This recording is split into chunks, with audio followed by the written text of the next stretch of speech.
Captain Jake Morrison stood on the bridge of the human research ship Horizon, watching stars drift past the view screen. His crew had been exploring deep space for 3 months now, mapping new systems and looking for signs of alien life. The ship was quiet except for the soft hum of engines and the gentle beeping of computers. "Captain, we're picking up a strange signal," said Amy Davis from her position at the communication station. She was young but smart, one of the best radio operators in the Earth fleet. Her fingers moved quickly over the controls as she tried to clean up the incoming message. "What kind of signal?" Jake asked, walking over to her station. He was a tall man with graying hair, someone who had spent most of his adult life in space. Behind him, Lisa Grant looked up from her science station, and Pete Sullivan rolled out from under a control panel where he had been fixing something. "It's not from Earth or any of our colonies," Amy said, frowning at her screen. "The pattern is totally different from anything we use. But Captain, it's being broadcast on multiple frequencies at the same time. Someone really wants this message to be heard." Jake felt a chill run down his spine. Humanity had been reaching out to the stars for decades, hoping to find other intelligent life. They had found empty worlds and dead civilizations, but never anyone who was still alive and talking. If this was really an alien message, it would change everything. "Can you translate it?" he asked. Amy worked for several minutes, running the signal through the ship's computer systems. Slowly, words began to appear on her screen. The language was strange, but the computer was able to find patterns and make sense of it. "Got it," she said, but her voice sounded worried. "Captain, you need to hear this." She played the message through the bridge speakers. A cold mechanical voice filled the air, speaking in perfect English that the computer had translated. "Attention, all species of the galaxy. The Galactic Empire Council has reached a decision regarding the species known as humans from the planet Earth. After careful study of human behavior, history, and psychological patterns, the Council has determined that humans are too dangerous and unpredictable to be allowed into galactic civilization." Jake felt his stomach drop. Lisa gasped. Pete stopped what he was doing and stared at the speakers. The voice continued. "Effective immediately, all human ships are prohibited from entering Empire space. All trade with human colonies is forbidden. Humans will not be granted access to established hyperspace routes or galactic technology. This decision is final and will be enforced by Imperial Navy forces." The message went on to list more restrictions, but Jake had stopped listening. He sat down heavily in his captain's chair, trying to process what he had just heard. Humanity had just been rejected by an entire galactic civilization before they had even known it existed. "Captain," Lisa said quietly, "there's more to the message. They're giving reasons." The alien voice was still talking. "Human history shows a species prone to violence and conflict. Humans advance technologically too quickly without proper caution. Most concerning is their tendency toward what the Council terms dangerous creativity, the willingness to attempt solutions that more civilized species would consider impossible or unwise." "They think we're crazy," Pete said, shaking his head. "In the Charter, Emperor Vextar of the Zephyrian race has personally signed this decree," the message continued. "Humans will remain confined to their current territory until such time as they demonstrate the stability required for galactic citizenship. This may take several thousand years, if it occurs at all." The message ended, leaving the bridge in silence. Jake stared out at the stars, which suddenly seemed much lonelier than they had a few minutes ago. On Earth, President Helen Carter was having the worst day of her career. She sat in the White House Situation Room with her top advisors, listening to the same message that Jake Morrison's crew had intercepted. Around the table sat Defense Secretary Carl Brooks, a tough military man who looked like he wanted to punch something, and Science Advisor Dr. Nina Walsh, who kept pushing her glasses up her nose as she took notes. "How is this possible?" President Carter asked. "We never even knew there was a galactic empire out there, and they've already decided we can't join it?" "They've been watching us," Dr. Walsh said, looking at her tablet. "The message mentions detailed studies of our history and behavior. They know about our wars, our technological development, everything. We've been under observation for who knows how long." Carl Brooks slammed his hand on the table. "This is ridiculous. They call us violent, but they're the ones threatening to use their navy against us. How is that better? President Carter rubbed her temples. She had been elected to lead humanity to the stars, to make contact with alien civilizations and expand human influence across the galaxy. Instead, she was being told that humanity wasn't good enough for galactic society. What do we know about this empire? She asked. Dr. Walsh flipped through her notes. From what we can gather from the message, it's dominated by a species called the Zephyrians. The Emperor's name is Vextar. They seem to control most of the galaxy through some kind of council system, and they apparently think that stability and predictability are the most important qualities a species can have. Well, they're right about one thing, President Carter said grimly. We're definitely not predictable. Back on the horizon, Jake Morrison was discovering something interesting. Amy had been studying the hyperspace routes that the Empire had forbidden humans to use. These were the safe, established paths that allowed faster-than-light travel between star systems. But Jake was looking at the areas between those safe routes, the dangerous regions that other species avoided. Captain, Amy said, I've been thinking. They said we can't use their hyperspace routes, but they didn't say anything about finding our own. Jake looked at the star charts Amy was showing him. There were vast areas of space marked as dangerous, or unstable, places where gravitational anomalies and energy storms made travel risky. Other species flew around these areas, taking the long way to their destinations. You think we could fly through those regions?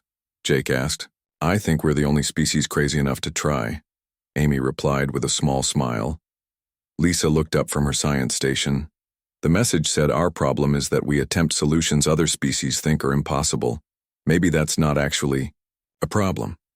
Maybe that's our advantage. Pete Sullivan grinned. I've been thinking the same thing. Every time we've had a problem in space, we've solved it by doing something that probably should have killed us. Remember when we flew through that comet tail to escape those pirates? Or when we used a solar flare to boost our engines? Jake felt something he hadn't felt since hearing the message: hope. The aliens thought humans were too unpredictable and creative. They thought human willingness to take risks was a flaw. But what if they were wrong? What if those qualities were actually strengths? He stood up and looked at his crew. Set course for the nearest dangerous region. Let's see what these unstable areas look like up close. As the horizon changed course toward a region marked with warnings about quantum storms and gravitational anomalies, Jake Morrison made a decision that would change human history. If the Galactic Empire didn't want humanity to join their civilization, then humanity would have to build something better. The stars ahead looked dangerous and wild, full of unknown risks and impossible challenges. In other words, they looked perfect for humans. 2 years had passed since the Prohibition decree, and Commander Roy Jackson was learning that humans could survive things that killed other species. He stood on the bridge of the exploration ship Pioneer, watching his crew work as they prepared to enter another dangerous region of space that the Empire avoided. All systems ready, Commander, said Sam Mitchell from the pilot's seat. Sam was young and eager, the kind of person who smiled when facing danger instead of running from it. Next to him, Kate Williams worked at the navigation station, plotting their course through what the Empire called a death zone. Tactical reports all green, added Ben Crawford from his weapons station. Ben was a former military man who had volunteered for the dangerous exploration missions because sitting safely at home drove him crazy. Roy nodded and gave the order. Take us in. The Pioneer entered a region filled with swirling energy storms and twisted gravity fields. The ship shook and groaned as forces that could tear apart most vessels pushed against its hull. But the Pioneer was built by humans, designed to bend instead of break, and it held together as they flew deeper into the chaos. Commander, we're getting readings from something ahead, Kate called out. It's big, and it's not natural. On the main screen, they could see a massive structure floating in the middle of the energy storm. It was clearly artificial, covered in strange symbols and designs that hurt to look at directly. But what caught Roy's attention was the small ship docked to its side, a ship that was clearly damaged and leaking atmosphere. Life signs? He asked. Kate checked her instruments. 2, but they're weak. Whoever is on that ship won't last much longer. Roy made a decision that would have seemed insane to any other species in the galaxy. "Sam, take us in for docking. We're going to rescue them."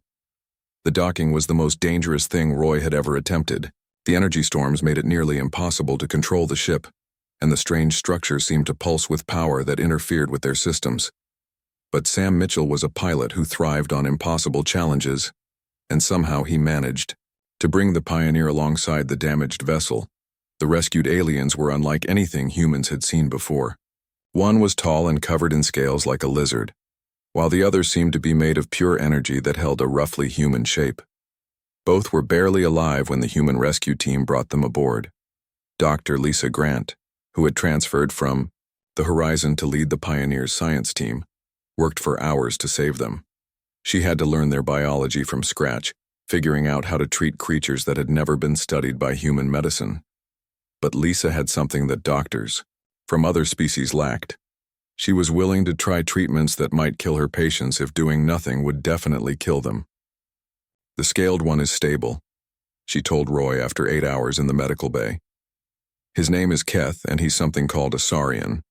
The energy being calls herself Zara, and she's a Luminari. Both of their species have been enslaved by the Empire." Roy felt his anger rise. Enslaved? Keth's people were conquered 50 years ago. The Empire uses them as workers in dangerous mining operations. Zara's species had their homeworld stripped of resources until it was barely livable. They're both refugees, trying to escape Empire territory. When Keth was strong enough to talk, he told them stories that made Roy's blood boil. The Galactic Empire wasn't the peaceful civilization it claimed to be. It ruled through fear and violence, crushing any species that didn't fit their idea of proper behavior. Entire worlds had been destroyed for refusing to surrender their freedom. "Why were you in that structure?" Roy asked. Keth's voice was rough, like rocks grinding together. "It was a trap. Empire forces chase refugees into these dangerous areas, knowing that most will die in the storms.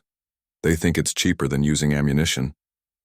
"But you survived," Roy pointed out. "Only because you came for us," Zara said, her energy form flickering with what Roy was learning to recognize as gratitude. No other species would enter a death zone to save strangers. The Empire species care only about their own safety. Over the following months, more refugees found their way to human space. They came in damaged ships, fleeing persecution and slavery, carrying stories of Empire brutality that the galaxy had never heard. And humans kept rescuing them from places that other species considered impossible to reach. The refugees brought something valuable: knowledge. They knew about Empire technology, military tactics, and most importantly, they knew about other species that were suffering under Empire rule. They also brought confirmation of something that human scientists were beginning to suspect. Dr. Lisa Grant was working in her laboratory on the human colony of New Haven when she made the discovery that would change everything. She had been studying samples from dozens of different alien species, comparing their biology to human genetics. What she found was remarkable. "Commander Jackson, you need to see this," she called over the communication system. Roy arrived at her lab to find Lisa surrounded by genetic charts and biological data. She looked excited in the way that scientists got when they discovered something important. "Look at this," she said, pointing to a display showing genetic patterns. "Every species we've encountered has very similar genetic structures. They evolved on stable worlds with predictable environments, so their biology is specialized and efficient. And humans?" Roy asked. "We're completely different. Earth was a chaotic world with changing climates, natural disasters, and constant environmental challenges. Our genetics are messy and complicated, but that makes us adaptable. We can survive in conditions that would kill any other species we've met." Lisa pulled up more data. "It's not just physical survival. Our brains developed differently too. Other species think in predictable patterns because that's what worked on their stable worlds. But humans learned to think creatively because we had to solve new problems all the time." Roy studied the charts, beginning to understand. "You're saying that what the Empire sees as flaws are actually advantages?" "Exactly. They think we're dangerous because we're unpredictable, but unpredictability is what lets us survive in places they can't go. and solve problems they can't imagine solving. The proof came during the Battle of the Meridian Nebula. An Empire patrol fleet had cornered a group of refugee ships in the nebula, planning to destroy them rather than let them escape. The nebula was filled with ionized gas that interfered with most ship systems, making it nearly impossible to fight effectively. Roy arrived with a small human fleet, just as the Empire ships were preparing to fire on the defenseless refugees. Any other species would have retreated, knowing that fighting in the nebula was suicide. Instead, Roy ordered his ships to attack. The battle was unlike anything the Empire had ever seen. Human ships seemed to dance through the ionized gas, using the interference that crippled Empire vessels to hide their movements. Roy's tactical officers, led by Ben Crawford, turned the nebula itself into a weapon, using gas pockets to amplify their weapons and create explosions that confused Empire sensors. "How are they doing this?" demanded Admiral Krieg, the Empire commander. His ships were being picked apart by an enemy that appeared and disappeared like ghosts in the nebula. The answer was simple. Humans had learned to fight in chaos because chaos was their natural environment. While Empire crews panicked when their systems failed, human crews adapted and improvised. When their computers stopped working, they used manual controls. When their sensors went blind, they used intuition and experience. The battle ended with the complete destruction of the Empire patrol fleet. Not a single human ship was lost, and all the refugees were saved. News of the victory spread through the underground networks that connected oppressed species across the galaxy. Humans can do what Empire forces cannot, Keth told a gathering of Saurian resistance fighters. They can fight in places where Empire ships fail. They can rescue people from areas that Empire species consider impossible to reach. More species began to reach out to humanity. The Aquarians, who controlled water-rich worlds that the Empire needed, sent secret messages asking for human help. The Crystalline Collective, a hive mind species that the Empire had tried to control, offered to share their technology in exchange for protection. Each new contact brought the same message. The Empire was not as strong as it appeared. It ruled through intimidation, but it had never faced an enemy that could do the impossible. It had never fought a species that saw dangerous situations as opportunities instead of obstacles. Roy Jackson stood on the observation deck of New Haven Station, watching human ships arrive with more refugees and new allies. In 2 years, humanity had gone from being isolated outcasts to becoming the center of a growing resistance movement. "The Empire thinks we're too chaotic for galactic civilization," he said to Lisa Grant, who had joined him at the window. "But maybe civilization needs a little chaos." Lisa smiled. "Maybe what the galaxy needs is a species crazy enough to fly into energy storms to save strangers." Roy nodded, watching another human ship disappear into a region of space that Empire charts marked as certain death. Soon, it would emerge on the other side with another group of refugees, or new intelligence about Empire weaknesses, or contact with another species ready to join the fight for freedom. 5 years after the Prohibition Decree, Admiral Susan Hayes stood on the command deck of Haven Station, watching human and alien ships work together to build something the galaxy had never seen before. Haven was hidden inside a thick nebula that scrambled Empire sensors, making it the perfect place for humanity's secret military headquarters. Susan was a tough woman, with short gray hair and eyes that had seen too much combat. She had started the war as a ship captain, but now she commanded the entire human defense fleet. Around her, officers from a dozen different species worked at control stations, planning operations against the Empire. "Admiral, we have a problem," said Lieutenant Dan Foster, her communications officer. Dan was young but smart, someone who had learned to speak 6 different alien languages in the past 3 years. "Empire forces are massing near the Kepler system. Intelligence says they're planning something big." Susan studied the tactical display that showed Empire ship movements across their territory. Red dots marked enemy fleets while blue dots showed human and allied forces. The Empire had been growing more aggressive lately, attacking refugee convoys and bombing civilian targets on worlds that had declared independence. "How many ships?" she asked. "At least 200, Dan replied. 3 full battle fleets under Admiral Vexcon, the Emperor's son. They're calling it Operation Cleanhouse. Susan felt her stomach tighten. Kepler's system was home to New Denver, one of humanity's largest mining colonies. 30,000 humans lived there, along with thousands of alien refugees who had fled. Empire persecution. If the Empire attacked in force, the colony's defenses wouldn't hold for long. "Get me President Carter," Susan ordered. President Helen Carter was in her office on Earth when the call came through. She had aged in the 5 years since the Prohibition, her hair now completely gray and her face marked by the stress of leading humanity through its first interstellar war. But her voice was still strong when she answered Susan's call. "How bad is it?" she asked after Susan explained the situation. "Bad.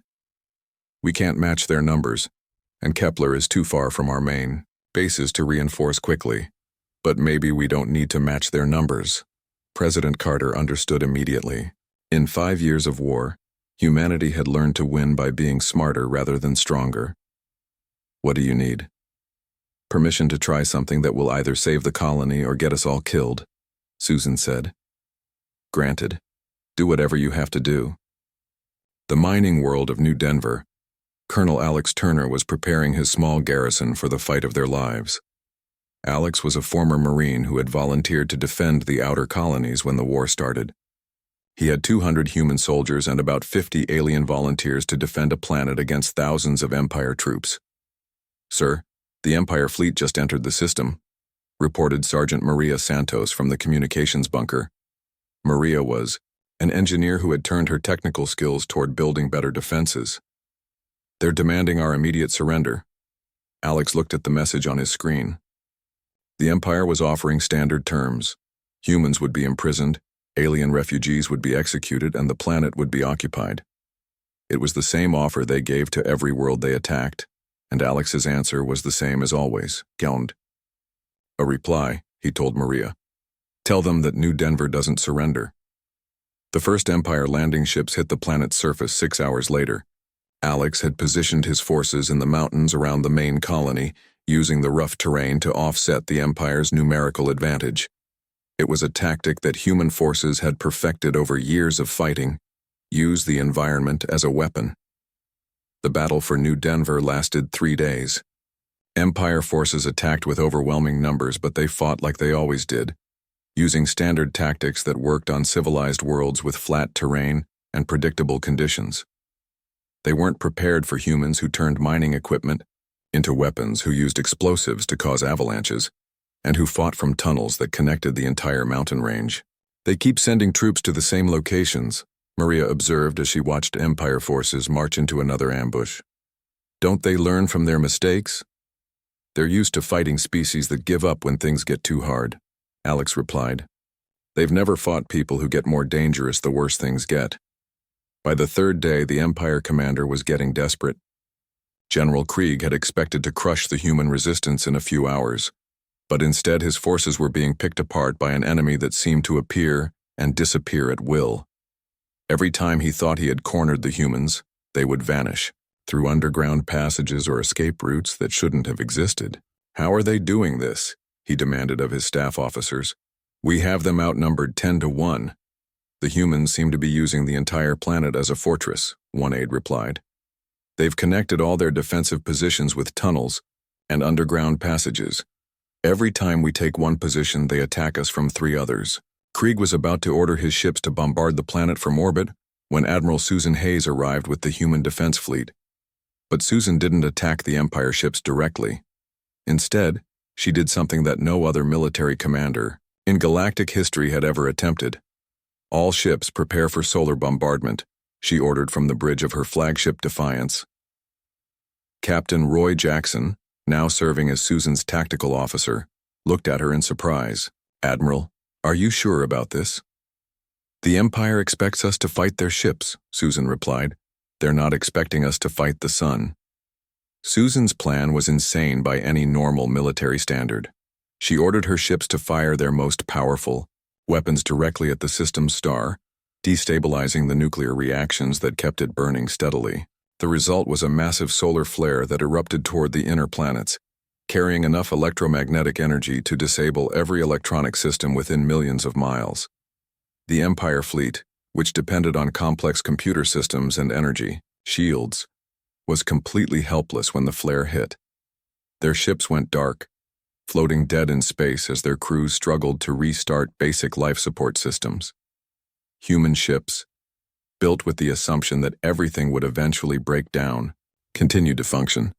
Human crews had been trained to fight when their computers failed, when their sensors went blind, and when their weapons had to be aimed manually. The solar flare was just another day at the office for them.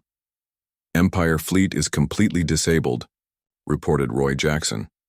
They're sitting ducks. All ships, attack pattern Gamma, Susan ordered. Let's end this. The Battle of Kepler system became the first time an Empire fleet had been completely destroyed by an enemy force. News of the victory spread across the galaxy like wildfire, carried by the underground networks that connected every oppressed species. The Empire wasn't invincible after all. On New Denver, Colonel Alex Turner received a message from Admiral Hayes congratulating him on holding out until reinforcements arrived. His small force hadn't just survived against impossible odds. They had proven that humans could defend any position if they were willing to fight smart instead of fair. Sir, we're getting communication requests from dozens of different species, Maria Santos reported. Everyone wants to know how we beat an Empire army with 200 soldiers. Alex smiled grimly. Tell them the truth. We used everything we had, including the planet itself, and we never gave up, no matter how bad things looked. The victory at Kepler had consequences that reached far beyond one star system. On a dozen worlds, independence movements began planning their own rebellions. Species that had lived under Empire rule for centuries started believing that freedom was possible. Ambassador Dan Foster, who had been promoted to handle negotiations with potential allies, found himself meeting with representatives from across the galaxy. The Crystalline Collective offered to share their advanced manufacturing technology. The Aquarian Commonwealth promised to cut off water supplies to Empire worlds. Even some species from the Empire's core regions began sending secret messages, asking what they needed to do to join the human alliance.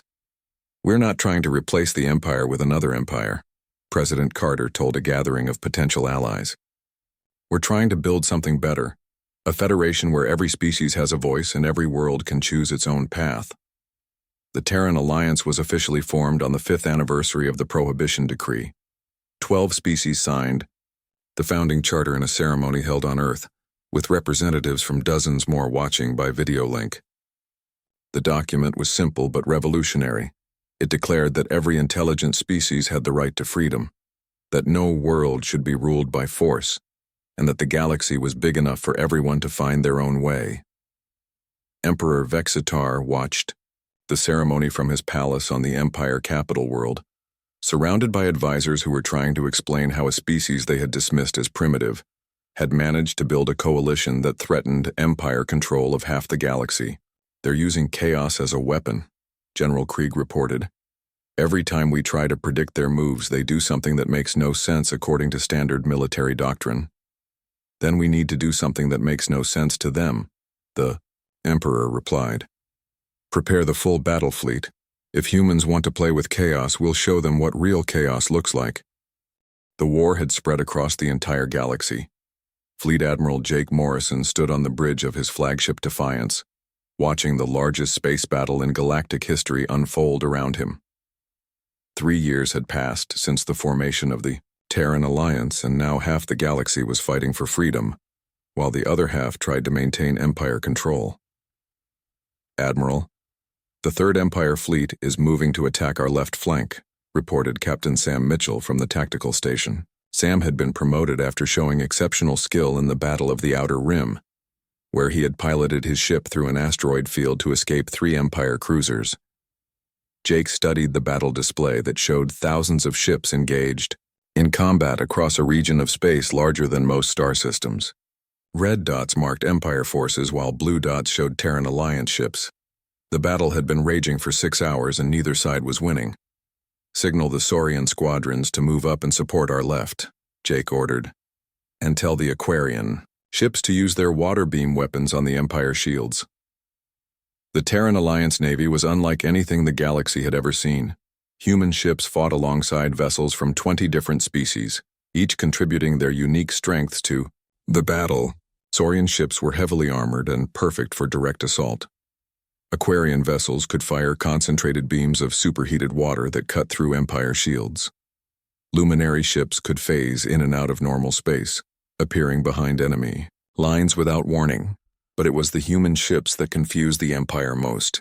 They seemed to ignore all the standard rules of space combat, attacking from impossible angles and using tactics that made no sense according to traditional military thinking. "The Thunderbolt is making another attack run," reported Lieutenant Kate Williams from her position at the communication station.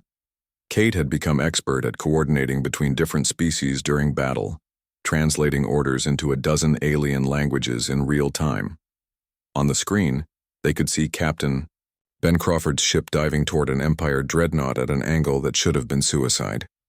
The Empire ship fired everything it had at the approaching human vessel, but Ben was using a tactic that humans had perfected over years of fighting. He was using the enemy's own weapons against them. The Thunderbolt flew directly through the Empire ship's energy beams, using them to charge its own shields while firing back with weapons that had been modified to work better when overloaded. It was dangerous, unpredictable, and completely effective. The Empire dreadnought exploded in a ball of fire as the Thunderbolt flew away unharmed. "How do they keep doing that?" demanded Admiral Vexcan from his command ship. The Emperor's son had been given command of the Empire's largest fleet, but he was learning that numbers meant nothing against an enemy that fought like no species ever had before. "The humans don't follow standard combat doctrine," his aide replied. "They seem to make up new tactics during every battle." "Then we need to do something they can't adapt to," Vexcan snarled. "Signal all ships. Prepare for the final assault. We're going to overwhelm them with pure force." The Empire's plan was simple but effective. They would mass all their remaining ships into one giant formation and attack the Alliance forces head-on. It was the kind of direct assault that had worked for them for 1,000 years, crushing enemies through sheer weight of numbers. But Jake Morrison had been expecting this move. He had studied Empire tactics for years, and he knew that when pushed to desperation, they always fell back on the same strategy: overwhelming force applied without creativity or adaptation. "All ships, prepare for Operation Wildcard," Jake ordered.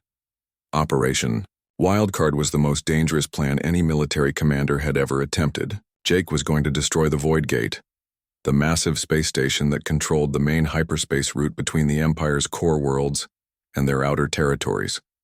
Destroying it would cut off reinforcements and supplies, but it would also trap both fleets in deep space with no easy way home. "Admiral, are you sure about this?" asked Sam Mitchell. "If we destroy the gate, we'll be stuck out here too." "The Empire needs their supply lines to survive," Jake replied. "We don't. We've been fighting in impossible situations since this war started. Being trapped in deep space is just another day for us." The Void Gate was defended by the Empire's most powerful weapons and energy shields. It was considered impossible to destroy, which was exactly why Jake had decided to try. He ordered his ships to attack not the gate itself, but the quantum generators that powered it. The assault took everything the Alliance had. Human ships flew directly into the gate's defensive fire while alien vessels provided cover and support. Ships exploded all around them as Empire defenses took their toll, but the Alliance forces kept pressing forward. Captain Roy Jackson, now commanding the heavy cruiser Enterprise, led the final attack run. His ship had been damaged in 3 previous battles, held together with emergency repairs and determination. But Roy was a pilot who had learned to make broken things work better than new ones. "All power to forward guns," he ordered his crew. "We're going to punch a hole right through their shields." The Enterprise's attack was perfectly timed with strikes from 6 other ships. Their combined firepower overloaded the gate's defenses just long enough for Roy to fire a quantum torpedo directly into the station's power core. The explosion could be seen from 100 light-years away. The Void Gate, which had stood for 3,000 years, vanished in a burst of energy that tore a hole in space itself.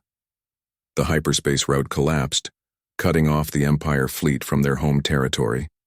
But Jake's plan worked better than he had hoped. The gate's destruction created a massive gravitational disturbance that pulled both fleets into its center.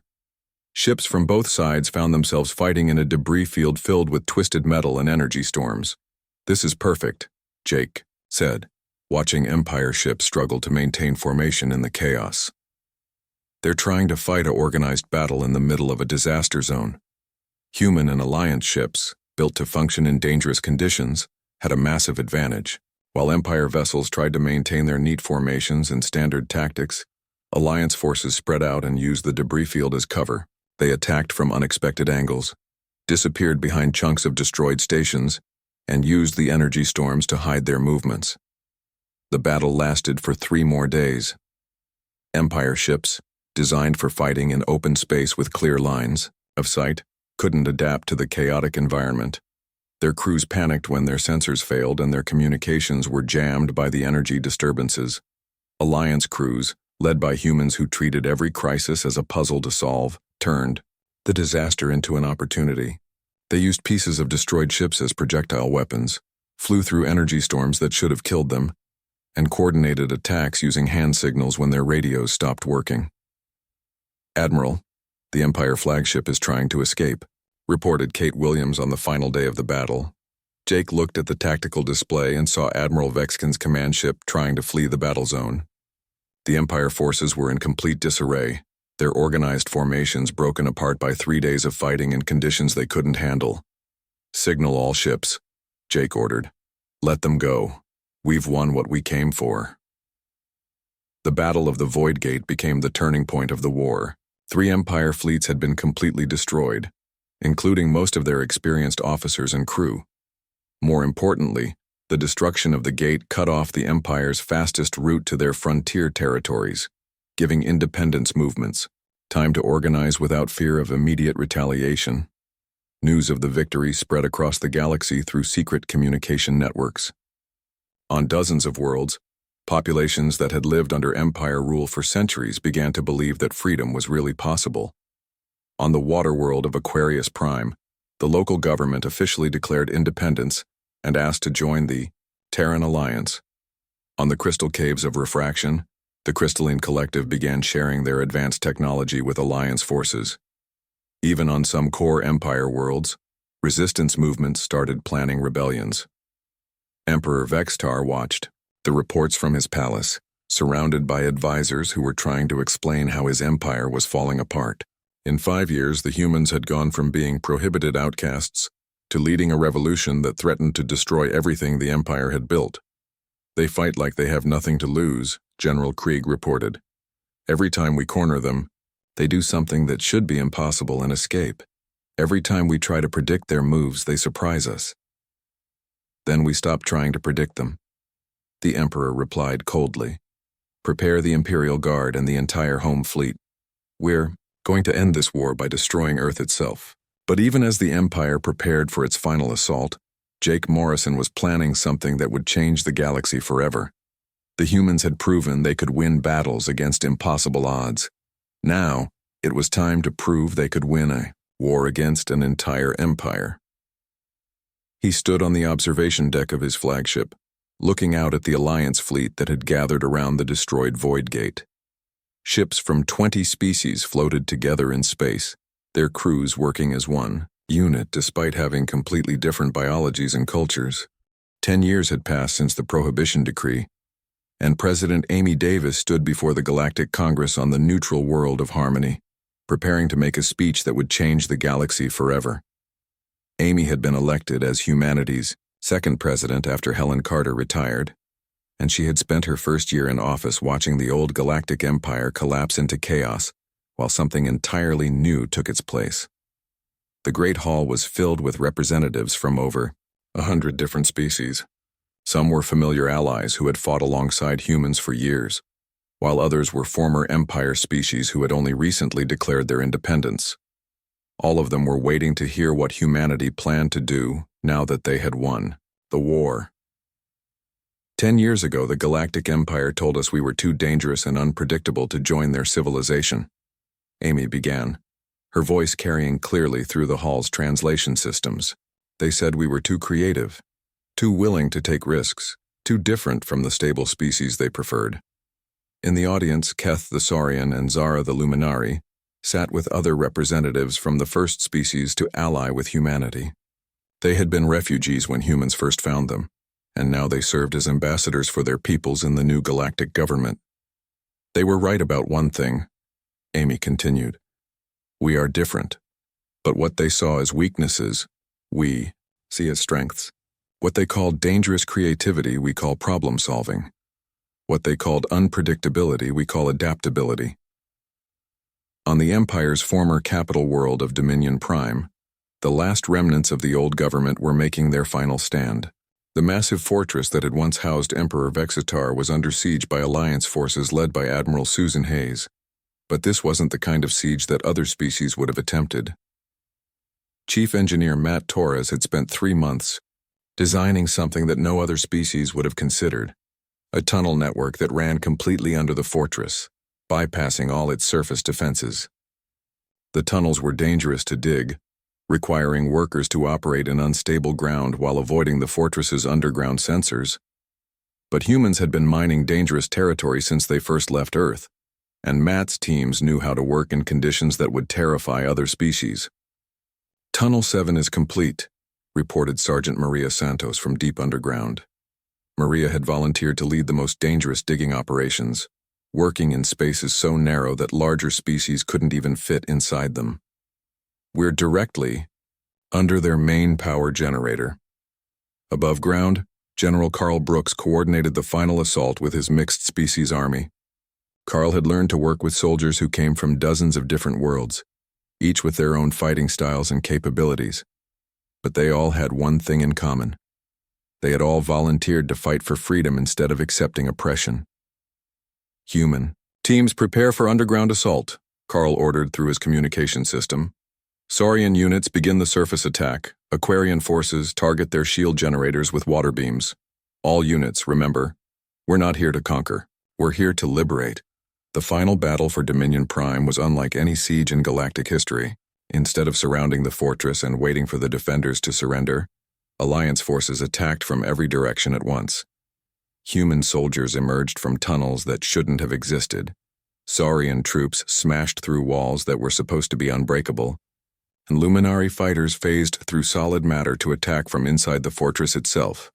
General Vexcun, the former Emperor's son who now commanded the last Empire forces, found himself fighting a battle he couldn't understand. His soldiers were trained for traditional warfare, but the enemy seemed to appear and disappear at will, using tactics that made no sense according to standard military doctrine. "Sir, they're inside the fortress," one of his aides reported in panic. "Human soldiers are coming up through the floor. How is that possible?"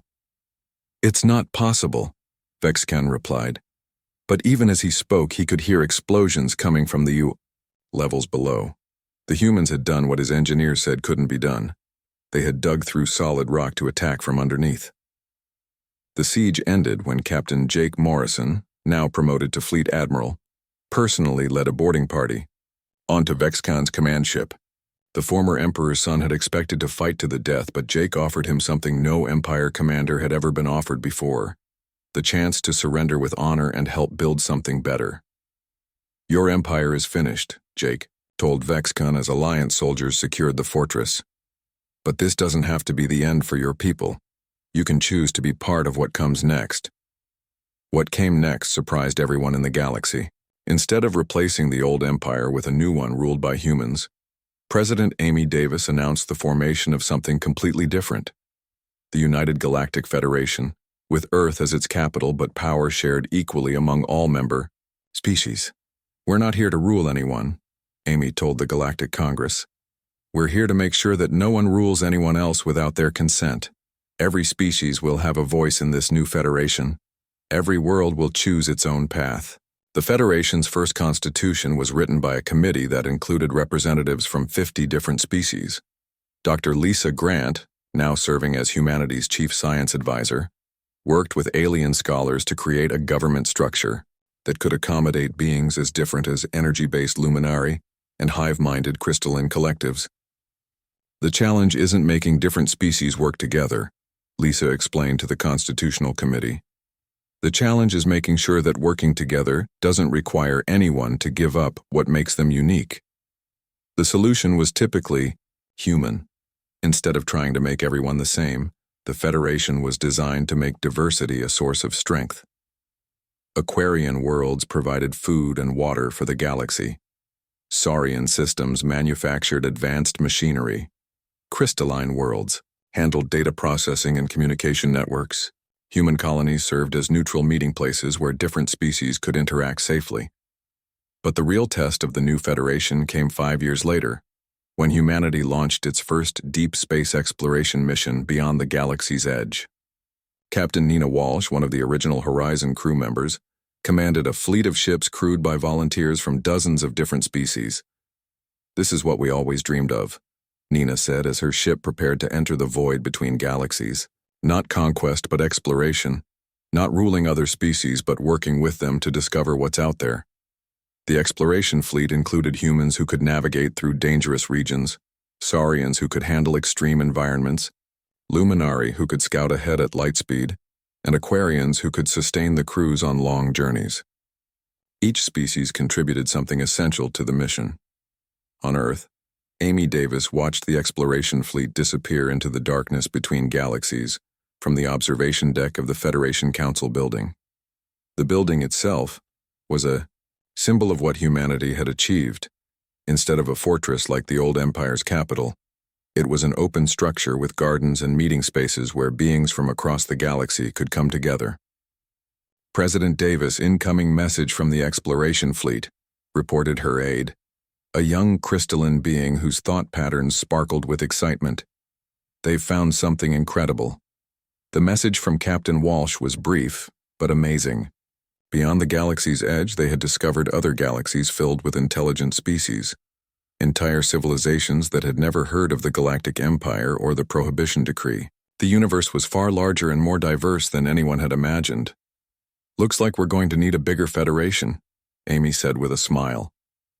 Back on the frontier worlds that had once been the edge of human space, colonies that had started as desperate refugees had grown into thriving cities. Governor Matt Torres of New Boston watched mixed crews of humans and aliens working together to build new settlements on worlds that the old empire had considered worthless.